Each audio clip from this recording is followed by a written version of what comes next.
Bismillahirrahmanirrahim. Assalamualaikum warahmatullahi wabarakatuh. Perkenalkan, nama saya Muhammad Ragil Azhar Lubis dengan NIM 2024 31122. Pada video kali ini saya akan menjelaskan tentang soal dalam mata kuliah interaksi manusia dan komputer yang telah saya kumpulkan sebelumnya. Seperti yang kita tahu, di dalam soal yang pertama yaitu adalah menganalisis lingkungan wilayah tempat saya berinteraksi dengan perangkat komputer. Jadi saya menggunakan komputer lebih sering di dalam lingkungan kos saya, ataupun lebih tepatnya di dalam kamar kos saya. Jadi saya menggunakan komputer saya untuk mencari berita-berita, info-info terbaru tentang segala hal. Karena di dalam komputer ataupun internet sungguh banyak info yang sangat penting dan bermanfaat bagi kita sendiri.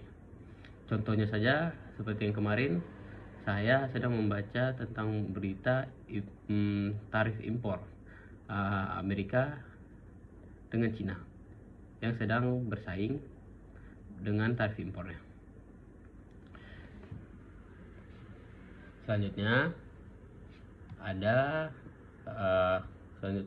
soal yang kedua, penjelasan mengacu kepada materi yang telah sampaikan. Interaksi Anda komputer yang berhubungan dengan aspek penglihatan yang mempengaruhi persepsi terorganisir lainnya.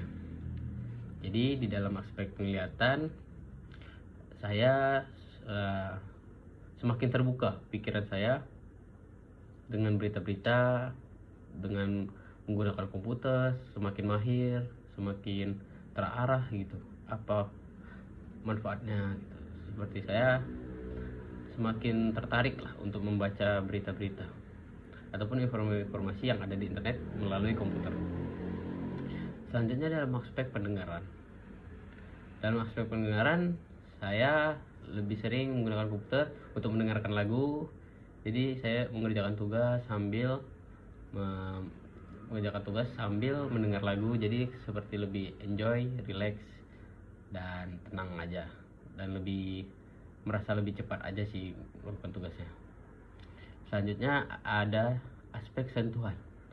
Nah, dalam aspek sentuhan ini saya menggunakan jari-jari saya untuk menekan keyboard, mencari informasi-informasi yang terbaru,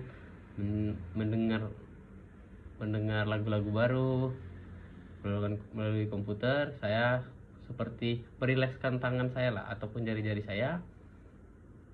Jadi saya sering research ataupun mencari info-info yang penting lah dengan tangan saya. Jadi dalam aspek sentuhan tentu pasti terasa. Selanjutnya dalam aspek IPO. Di dalam inputnya saya mengetahui penjelasan mengenai tujuan dan dampaknya itu dari berita yang saya baca. Contohnya pada berita tarif Trump yang diberikan ke Cina. Jadi saya mengetahui tuh tujuannya dan dampaknya. Seperti tujuannya itu mereka ingin menaikkan pajaknya, dan dampaknya itu sungguh mempengaruhi seluruh dunia ataupun negara.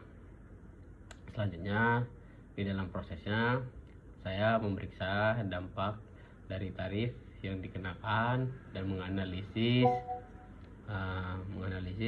pengaruh terhadap perekonomian dari kedua negara tersebut. Jadi saya jadi mengerti lah proses-prosesnya, dan saya lebih sering memeriksa berita-berita tersebut lebih dalam, tidak hanya dari judulnya saja ataupun thumbnailnya saja. Selanjutnya outputnya. Di dalam outputnya saya jadi mengetahui nih reaksi saham dan dampak ekonomi pada negara-negara lainnya. Sungguh berita tentang tarif Trump ini sungguh sangat memusatkan semua negara untuk memperhatikan berapa sih yang diberi Trump pada negaranya, karena sungguh tarif dari Presiden Amerika terbaru tersebut sangat berpengaruh ke dalam proses perekonomian negara lainnya, dan juga tentu di dalam saham dan juga cryptocurrency. Mungkin sekian penjelasan yang bisa saya berikan. Kalau ada salah kata ataupun perlakuan, mohon dimaafkan. Assalamualaikum warahmatullahi wabarakatuh.